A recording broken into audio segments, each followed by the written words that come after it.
Hello friends, welcome to WiFi study changing the way of learning. सभी का हार्दिक अभिनंदन है WiFi study education YouTube channel पर। मित्रों, कैसे हो सब लोग आप? उम्मीद करता हूँ सब अच्छे होंगे, बढ़िया कुशल से होंगे। बढ़िया आप लोगों की पढ़ाई चल रही होगी और बढ़िया है, घर पे रह के आप कुछ तो कर रहे हो, तो बढ़िया है, बेहतरीन तरीके से आप पढ़ाई कर रहे हो। कहीं जाने की आवश्यकता नहीं है आपको, घर में रह के सेफ हो। और इस महामारी का सामना आप लोग सब मिलके कर रहे हैं। अपन बात कर रहे थे जातियों की। जातियों की अपन चर्चाएं कर रहे थे और जातियों में पिछली कक्षा में अपन ने भीलों की बात की। भील, आज उसी क्रम में अपन आगे बढ़ेंगे। तो आज भीलों के पिछली कक्षा में अपन ने सामाजिक व्यवस्था पढ़ ली थी।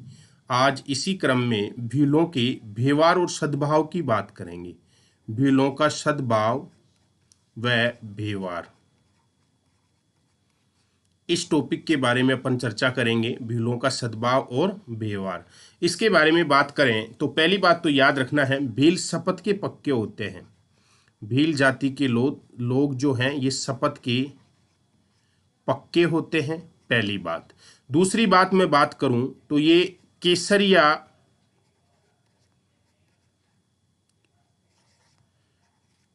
केसरिया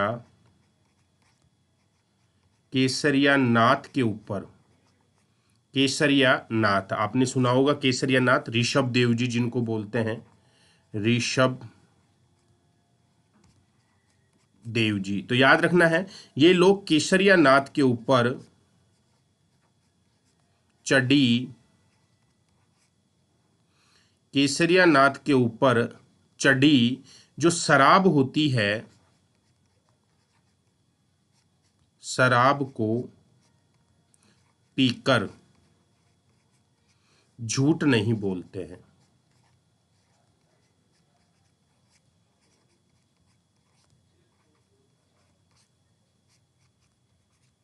ये याद रखना है।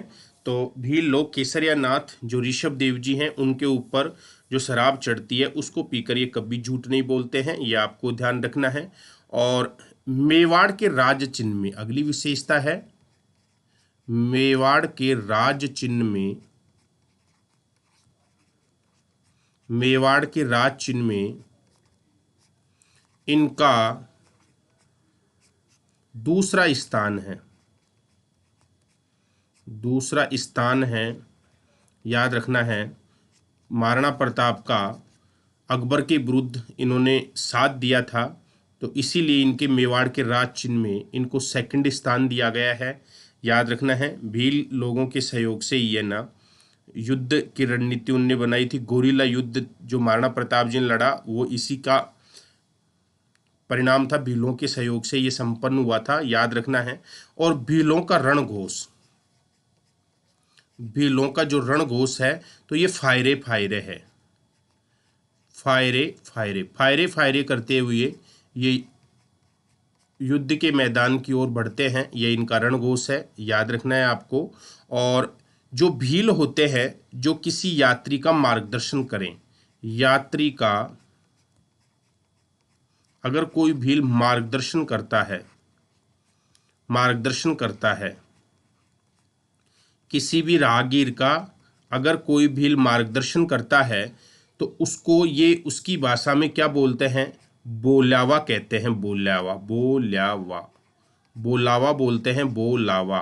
यानी कि जो भील किसी यात्री का मार्गदर्शन करता है तो उस भील को ये बोलावा कहते हैं, अर्थात मार्गदर्शन करने वाले भील को ये क्या बोलते हैं, बोलावा कहते हैं। ये आपको ध्यान रखना है। क्लियर है?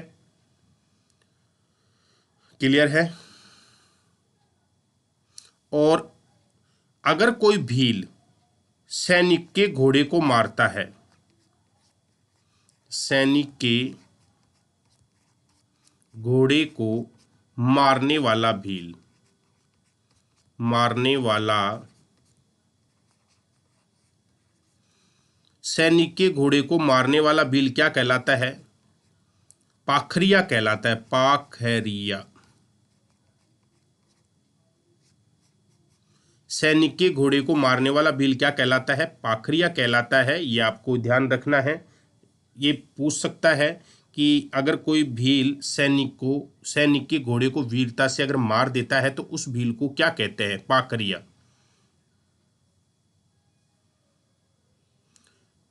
और पाड़ा, पाड़ा शब्द सुनकर भील प्रसन्न होता है। पाड़ा शब्द सुनकर भील क्या होते हैं? भील प्रसन्न होते हैं। याद रखना है, पाड़ा शब्द सुनकर भील क्या होते हैं? प्रसन्न होते हैं। ये आपको ध्यान रखना है। पाड़ा शब्द सुनकर ये प्रसन्न होते हैं। पाड़े का तात्पर्य होता है, इसका तात्पर्य होता है वीर। पाड़े का तात्पर्य क्या होता है? वीर। इनको वीर सुनना और साहसी सुनना बड़ा इनको प्रसन्नता देता है। तो पाड़ा सुनकर क्या होता है? ये बड़े प्रसन्न होते हैं, आपको याद रखना है। और एक शब्द और है जिसको बोलते हैं कांडी। कांडी को ये गाली मानते हैं। कांडी को क्या मानते हैं? गाली मानते हैं। कांडी को ये गाली मानते हैं और इससे ये भील क्या होते हैं? कांडी सुनकर ये क्रोध में आ जाते हैं। भील किस में आ जाएगा? क्रोध में आ जाएगा। तो जैसे आपने कांडी बोल दिया तो इसका मतलब आपने भील को गाली निकाल दी और वो इसको सुनकर क्रोधित हो जाता है। ये आपको ध्यान रखना है। क्लियर है? बाकी अगली इसकी बात करें मेरे मित्रों तो भीलों की धार्मिक व्यवस्था। भीलों की धार्मिक व्यवस्था।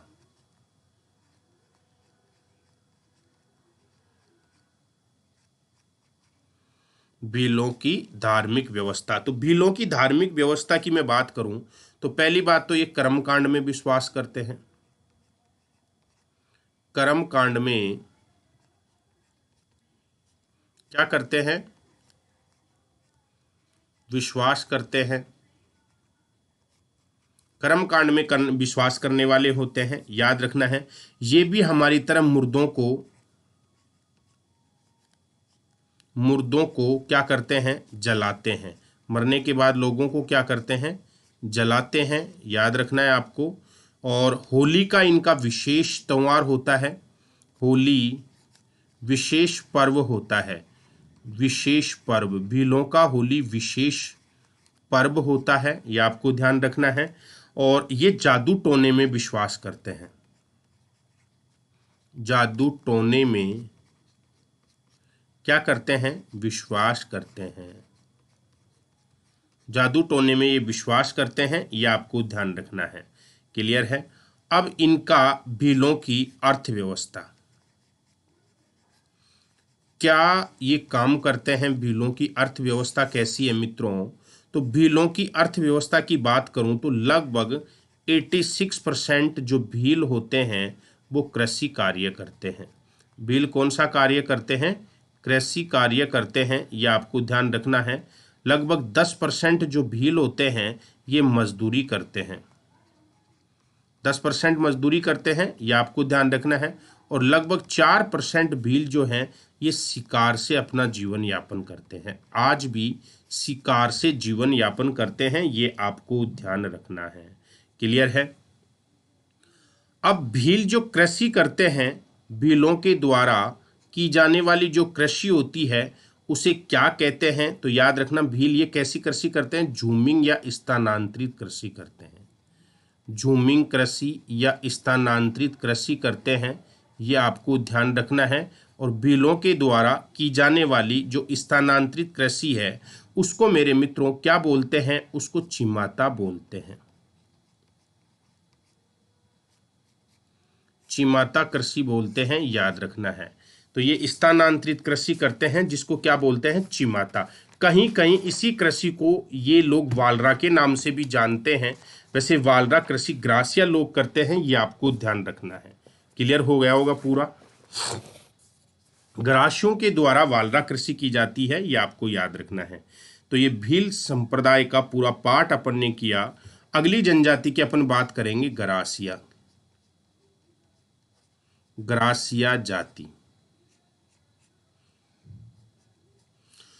अब ग्रासिया राजस्थान में सबसे ज़्यादा ये कौन से भाग में है? दक्षिणी भाग में है। और दक्षिणी भाग में भी विशेषकर ये सिरोही में है। ग्रासिया राजस्थान के सबसे ज़्यादा कौन से ज़िले में है? राजस्थान के ये सिरोही जिले में है, ये आपको ध्यान रखना है। सिरोही में सबसे ज़्यादा देखने को मिलेंगे, ये आपको याद रखना है। गरासिया राजस्थान में फर्स्ट जाति मीणा, सेकंड जाति आपकी भील है, और थर्ड आपकी गरासिया है। थर्ड जाति कौन सी है आपकी? गरासिया। ये आपको ध्यान रखना है। ये क्रमबद्ध मैंने जातियां बता दी है, आपको याद रखना है। और गरासियों का जो घर होता है, गरासियों का जो घर होता है, उस घर को ये क्या कहते हैं? उसको बोलते हैं घेर। घर घेर कहलाता है। गरासियों का जो घर होता है उसको ये क्या बोलते हैं? घेर कहलाता है। और गरासियों का जो मुखिया होता है, गरासिया जाति का जो मुखिया होता है, उस मुखिया को ये सहलोत बोलते हैं। क्या बोलते हैं? सहलोत बोलते हैं, याद रखना है। और मरने के बाद बनाए गए स्मारक को ये हुरे कहते हैं। जो स्मारक होता है, स्मारक, और स्मारक कब? मृत्यु के बाद जो बनता है, मृत्यु के बाद। गरासिया लोग मृत्यु के बाद में जो स्मारक बनाते हैं, उस स्मारक को ये हुरे बोलते हैं। हुरे, स्मारक को क्या बोलते हैं? हुरे बोलते हैं। ये आपको ध्यान रखना है। और ये गरासिया जो शब्द होता है, गरासिया शब्द का तात्पर्य क्या है? गरासिया शब्द का तात्पर्य होता है मेरे मित्रों समूह। गरासिया शब्द का मतलब क्या होता है? समूह। तो ये समूह में रहना पसंद करते हैं, ये आपको ध्यान रखना है। तो गरासिया जो वर्ड होता है, ये समूह होता है, ये समूह में रहना पसंद करते हैं, ये आपको ध्यान रखना है। क्लियर है ये? इनमें क्या होता है? घर जो बनाए जाते हैं आमने सामने बनाए जाते हैं। बीच में जैसे ये रोड हो गई, छोटा सा एक रास्ता बना लिया, और इस प्रकार से ये आमने सामने घर बनाते हैं। इस प्रकार से अपने समूह में या आमने सामने क्या बनाते हैं? घर बनाते हैं। ये समूह में रहना पसंद करते हैं, ये आपको ध्यान रखना है। क्लियर है? क्लियर है? अब ये जो घर बनाते हैं, ये लकड़ी का, ऐसे घास फूस का, झोपड़ी टाइप का बनाते हैं। तो ये आपको ध्यान रखना है मित्रों। और ये क्या करते हैं? जो इनका जो घर होता है उसमें एक अतिथि गृह बनाते हैं, जिसको बोलते हैं मांड। मांड क्या होता है? मांड। मांड इनका अतिथि गृह होता है। अतिथि गृह। जो इनके अतिथि आते हैं उनको ये किस में विश्राम करवाते हैं? मांड में। तो मांड क्या है? अतिथि गृह। ग्रासियों का जो अतिथि गृह होता है उसे क्या बोलते हैं? मांड बोलते हैं। ये आपको ध्यान रखना है। क्लियर है? और ग्रासियों की एक वर्ड और है, होलेरू। होलेरू ये ग्रासियों की एक संस्था है। संस्था का नाम, ये खुद की एक संस्था है। प्रत्येक घर से एक सदस्य इसका सदस्य होता है। प्रत्येक घर से एक सदस्य इस संस्था का क्या होता है? सदस्य होता है। ये संस्था इनके देखरेख, इनके विकास और इनके आपसी झगड़े फसाद उनको निपटाने के लिए काम ली जाती है। तो होलेरू इनकी एक संस्था का नाम है। और प्रत्येक समूह में से, यानी कि जो इनके घर होते हैं उनमें से एक व्यक्ति को इसका सदस्य बनाया जाता है। ये आपको ध्यान रखना है। क्लियर? चलो आगे। तो याद रखना है, ग्रासिया राजस्थान के दक्षिणी भाग में विशेषकर सिरोही में है। तीसरी राजस्थान की सबसे बड़ी जाति है। और आदिम जाति, घर इनका घेर कहलाता है और मुखिया इनका सहलोत कहलाता है। मृत्यु के बाद में जो स्मारक बनता है उसे हुरे कहते हैं। गरासियों का मतलब समूह, ये समूह में रहना पसंद करते हैं। अपने घर में जो अतिथि गृह बनाते हैं उसको ये मांड बोलते हैं। और इनके द्वारा एक संस्था बनाई गई है, उसको हेलेरू बोलते हैं। ये प्रत्येक घर का सदस्य इसका क्या होता है? सदस्य होता है। ये आपको ध्यान रखना है। क्लियर? अब एक इनका विशेष चीज क्या है? मनखारो मेलो। मनखारो मेलो, ये इनका बहुत बड़ा इंपॉर्टेंट चीज है। मनखारो मेलो, मनखारो मेलो क्या है, ये अब ये पूछ लेता है कई बार एग्जाम में, मनखारो मेले का संबंध किससे है। तो ये ग्रासिया जाति से है, ये आपको ध्यान रखना है। तो मनखारो मेलो क्या होता है, चैत्र शुक्ल तृतीया को, चैत्र शुक्ला तृतीया को, यानी कि मैं बोल दूं गणगौर, गणगौर को चैत्र शुक्ल तृतीया को इनका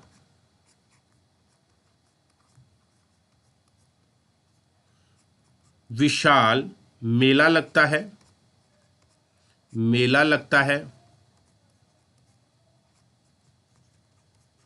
जिसे ये किस नाम से जानते हैं, मनखारो मेले के नाम से जानते हैं। ठीक है। दूसरा, मोर इनका आदर्श पक्षी है,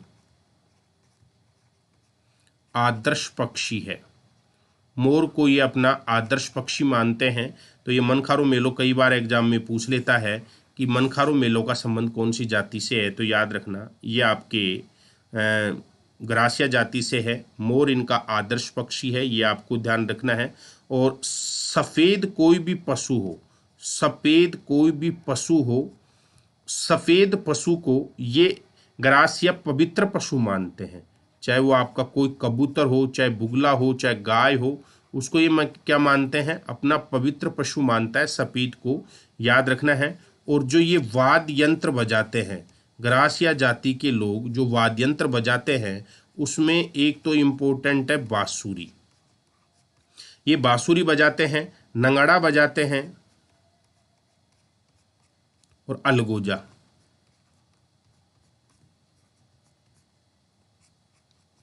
ये वाद्य यंत्र बजाते हैं, ये आपको ध्यान रखना है। और ये जो मनखारो मेलो है ये आबू में भरता है, कहाँ भरता है, सिरोही आबू में। ये भी आपके मन में आ रहा होगा क्योंकि यार ये सिरोही में है तो सिरोही में ही भरता है, ये सिरोही आबू में, माउंट आबू में। मनखारो मेलो कहाँ भरता है, सिरोही माउंट आबू में भरता है, ये आपको ध्यान रखना है। क्लियर है। इसमें क्या होता है, ये शिव पार्वती का एक उत्सव मनाते हैं और इसमें गैर व ईश्वर के रूप में शिव और पार्वती का ये विशाल उत्सव मनाते हैं, ये आपको ध्यान रखना है। और नक्की जो झील है, इसकी किदवंती है, नक्की झील को ग्रासिया जाति पवित्र झील मानती है, ये आपको ध्यान रखना है। इसको क्या मानती है, ये पवित्र झील। ये कई बार परीक्षा में आता है, ग्रासिया जाति की पवित्र झील कौन सी है, तो ग्रासिया जाति की पवित्र झील है नक्की झील, ये आपको ध्यान रखना है। इसमें क्या करते हैं ये, जैसे अपन गंगा में अस्थियों का विसर्जन करते हैं, वैसे ये पूर्वजों की, जो इनके जो मरते हैं, पूर्वजों की अस्थियों का विसर्जन करते हैं। जो कोई मर जाता है उनकी अस्थियों का ये क्या करते हैं, इसमें विसर्जन करते हैं, ये आपको ध्यान रखना है। पूर्वजों की अस्थियों का क्या करते हैं, विसर्जन करते हैं, ये आपको याद रखना है। क्लियर है।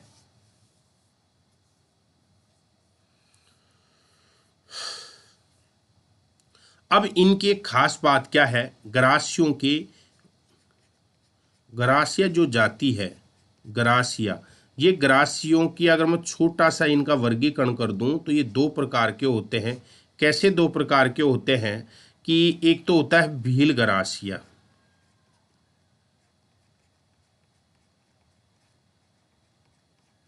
और एक होता है गमेती ग्रासिया।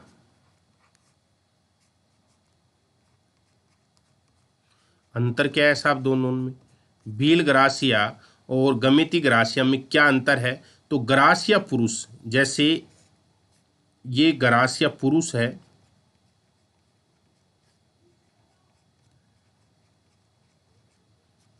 और ये भील स्त्री है। अगर कोई ग्रासिया पुरुष भील स्त्री से क्या करे, विवाह कर लेता है, विवाह कर लेता है, तो उसको भील ग्रासिया कहते हैं, ये आपको ध्यान रखना है। और इधर भी ये भील पुरुष है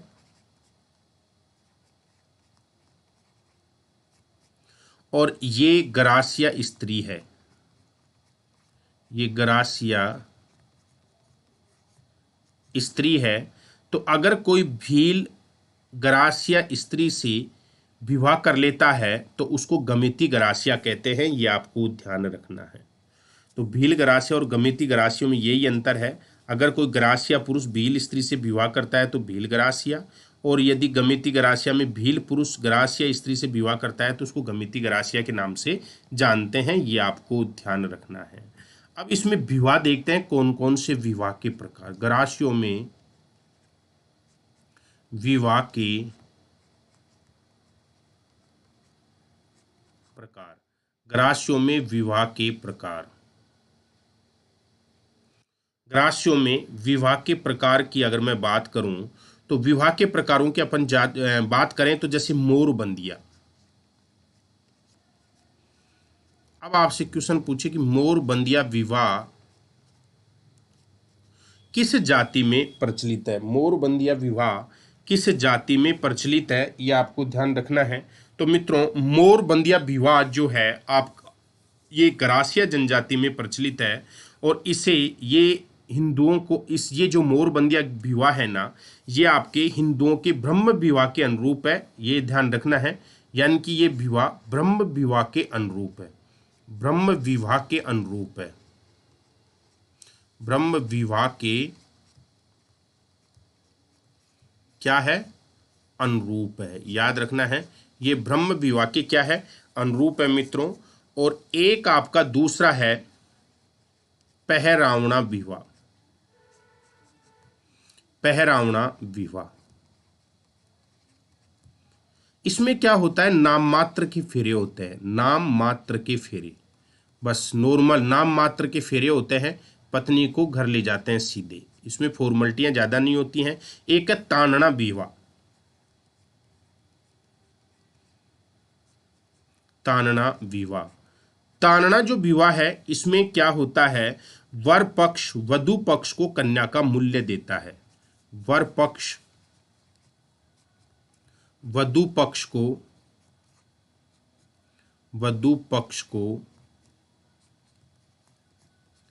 कन्या का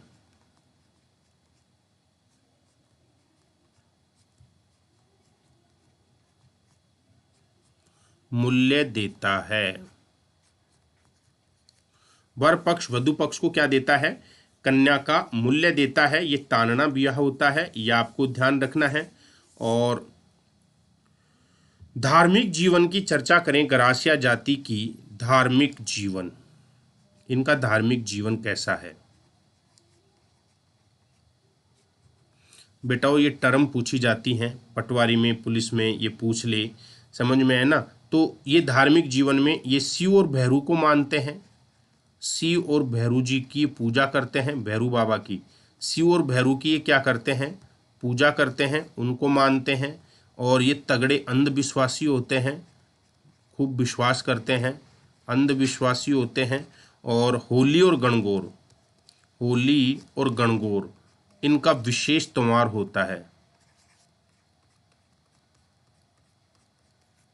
होली और गणगौर क्या होता है? इनका विशेष त्योहार होता है। ये आपको ध्यान रखना है, विशेष त्योहार होता है, ये आपको ध्यान रखना है। क्लियर है? अब इनके प्रशासन की व्यवस्था बताऊं मैं आपको। ग्रासियों का प्रशासन, तो ग्रासियों के प्रशासन की अगर मैं बात करूं तो इनकी स्वयं की पंचायत होती है। इनकी स्वयं की क्या होती है? पंचायत होती है। याद रखना है, खुद की पंचायत होती है इनकी, खुद पंचायत गठित करते हैं।